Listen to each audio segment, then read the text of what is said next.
Hello friends, मैं कृष्णाकांत। मेरे इस यूट्यूब चैनल पर फिर से एक नए वीडियो के साथ आप लोगों का स्वागत है। दोस्तों, हम लोग विश्लेषण कर रहे हैं सिंधु सभ्यता का धार्मिक जीवन। तो दोस्तों, सिंधु सभ्यता का धार्मिक जीवन में आज हम लोग विश्लेषण करेंगे वृक्ष पूजा का, जल पूजा का, योग, मूर्ति पूजा, सूर्य पूजा, अग्नि पूजा और भूत प्रेत में विश्वास, और साथ ही साथ हम लोग अंत्येष्टि संस्कार का भी विश्लेषण करेंगे। तो दोस्तों, बिना देर के हुए हम लोग वीडियो को स्टार्ट करते हैं हम लोग वृक्ष पूजा से। तो सिंधु सभ्यता के मोहरों एवं मृद भांडों पर पीपल, बबूल, नींबू, नीम, खजूर, तार, केले के पौधे आदि का चित्रण मिलता है। मार्शल के अनुसार सैंधववासी वृक्षों की पूजा दो रूपों में करते थे, जीवंत रूप में तथा प्रकृति रूप में। मोहनजोदड़ो की एक मुद्रा में एक पीपल के पेड़ की दो टहनियों के बीच से एक पुरुष आकृति निकलते हुए दिखाया गया है। इसकी पूजा जीवंत रूप में की जाती थी। इसी प्रकार मोहनजोदड़ो से ही प्राप्त एक अन्य मुद्रा में एक आदमी झुका हुआ है तथा एक वृक्ष को जल चढ़ा रहा है। इसे प्रकृति रूप में पूजा किए जाने का साक्ष्य माना जाता है। अब हम लोग जल पूजा का विश्लेषण करते हैं। तो मोहनजोदड़ो से एक विशाल स्नानागार प्राप्त हुआ है। इसका तल पक्की ईंटों से बना था। पास के कमरे में बड़ा सा कुआं है। मार्शल ने अनुमान लगाया है कि यह विशाल स्नानागार सार्वजनिक धार्मिक स्नान के लिए रहा होगा। अब योग का विश्लेषण करते हैं। तो सिंधु सभ्यता में योग की परंपरा का धार्मिक महत्व था। मोहनजोदड़ो से प्राप्त एक मुहर पर एक पुरुष की आकृति पद्मासन योग की मुद्रा में है। योग की एक दूसरी मुद्रा का अंकन मोहनजोदड़ो से उपलब्ध पत्थर की एक मूर्ति में मिलता है, जिसमें आधी खुली आंखें नासिका के अग्रभाग पर केंद्रित है। इस मुद्रा को शांभवी मुद्रा से संबंधित किया जा सकता है। अब हम लोग मूर्ति पूजा का विश्लेषण करते हैं। तो सिंधु सभ्यता के किसी भी पुरास्थल के उत्खनन से मंदिर के साक्ष्य नहीं मिले हैं। मोहनजोदड़ो के 2-3 भवनों को व्हीलर मंदिर मानते हैं।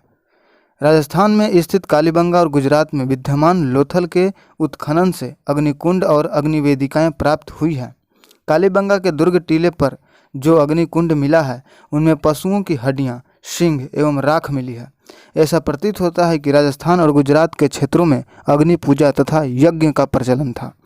सिंधु सभ्यता में मूर्ति पूजा प्रचलित थी। इसके उदाहरण मोहनजोदड़ो से प्राप्त एक मुहर पर अंकित देवता की आकृति एवं देव प्रतिमाओं के साथ ही साथ अनेक सिंधु पुरास्थलों से उपलब्ध मातृदेवी की मूर्तियां हैं। मैके के अनुसार कुछ मृण मूर्तियों पर धुएं के निशान हैं। यह संभावना है कि इन मूर्तियों के सामने पूजा के लिए कोई वस्तु जलाई गई होगी, जिसके फलस्वरूप ये निशान पड़ गए हैं। दक्षिण भारत की कुछ मूर्तियों के हाथों में तैल पात्र बने हुए मिलते हैं, जिनके जलने के परिणाम स्वरूप ये मूर्तियां काली पड़ गई है। परंतु यह उल्लेखनीय है कि दक्षिण भारत की ये मूर्तियां काफ़ी बाद की है। अब हम लोग सूर्य पूजा की विश्लेषण करते हैं। तो मोहनजोदड़ो से प्राप्त मोहरों, चित्रकारियों तथा मृदभांडों पर स्वास्तिक के प्रमाण प्राप्त हुए हैं। यह हिंदुओं, जैनों और बौद्धों में समान रूप से पवित्र प्रतीक माना जाता है, जो कि सूर्य पूजा से संबंधित है। अब हम लोग अग्नि पूजा का विश्लेषण करते हैं। तो गुजरात, राजस्थान और हरियाणा के पुरास्थलों से बहुत सी अग्नि वेदिकाएँ अथवा अग्निकुंड पाए गए हैं। कालीबंगा, लोथल और बनमाली में अनेक ऐसी अग्निवेदिकाएं पाई गई हैं, जिनका संभवतः यज्ञ वेदिकाओं के रूप में प्रयोग किया जाता था। अब हम लोग भूत प्रेत में विश्वास का विश्लेषण करते हैं। तो सिंधु सभ्यता से बड़ी संख्या में ताबीज मिले हैं।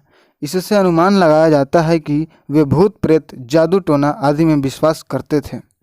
अब हम लोग अंत्येष्टि संस्कार का विश्लेषण करते हैं।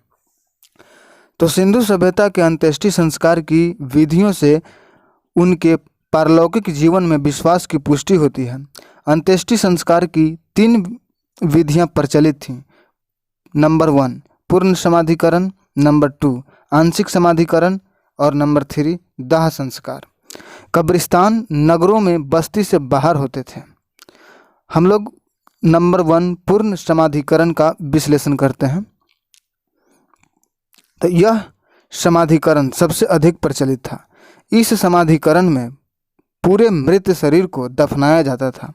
शव को सामान्यतः उत्तर दक्षिण में लिटाकर हाथ पीछे ऊपर की ओर मोड़ दिए जाते थे और पैर के घुटने मोड़ दिए जाते थे। शव के साथ उनके उपयोग की अन्य वस्तुएं यथा बर्तन, आभूषण, दीप, कंघी, शीशा आदि भी रख दी जाती थी। इससे उनके पारलौकिक जीवन में विश्वास की पुष्टि होती है। हालांकि उत्तर दक्षिण दिशा में शव दफनाने की प्रथा प्रचलित थी, किंतु उसके अपवाद भी मिलते हैं। कालीबंगा से एक शव दक्षिण उत्तर की दिशा में, लोथल से पूर्व पश्चिम की दिशा में और रोपर से पश्चिम पूर्व की दिशा में प्राप्त हुई है। रोपर की एक कब्र में मालिक के साथ कुत्ते को भी दफनाया गया था। लोथल में एक कंकाल के साथ बकरे की सींग और हड्डियां रखी हुई मिली है।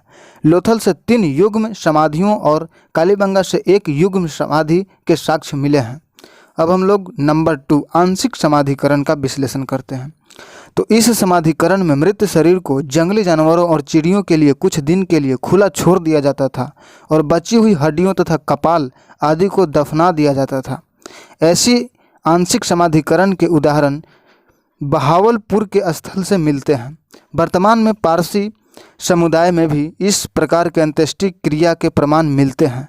हड़प्पा के उत्खनन से एक ऐसी समाधि मिली है जिसमें शव को लकड़ी के ताबूत में रखकर दफनाया गया था।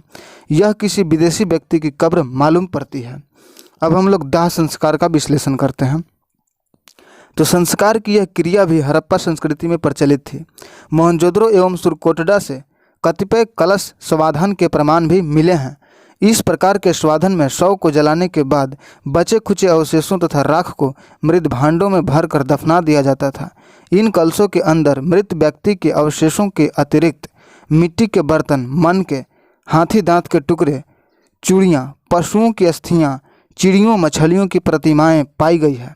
इन कलशों में सामान्यतः मानव अस्थियाँ नहीं पाई गई हैं। इन कलशों को मार्शल तथा मैके ने प्रतीकात्मक समाधियाँ माना है, लेकिन व्हीलर तथा पिगट जैसे विद्वानों ने मानव अस्थियाँ न मिलने के कारण इन्हें शोकपीठ कहा है। तो दोस्तों, हम लोग इस वीडियो में सिंधु सभ्यता का धार्मिक जीवन का संपूर्ण विश्लेषण कर चुके हैं। तो दोस्तों, अगली वीडियो में हम लोग विश्लेषण आगे की ओर नई जानकारी को लेकर आएंगे आपके लिए सामने आपके लिए। तो दोस्तों, अगर वीडियो अच्छी लगे तो वीडियो को एक लाइक कर दीजिए और हमारे इस यूट्यूब चैनल से आपको लगता है कुछ अच्छा है, आपको पसंद आया है, तो हमारे इस यूट्यूब चैनल को सब्सक्राइब कीजिए और बेल आइकन को प्रेस कर दीजिए, क्योंकि हमारे इस यूट्यूब चैनल पर हमेशा इसी तरह की वीडियो मिलती रहेगी। तब तक के लिए मेरे दोस्त, धन्यवाद। Good bye.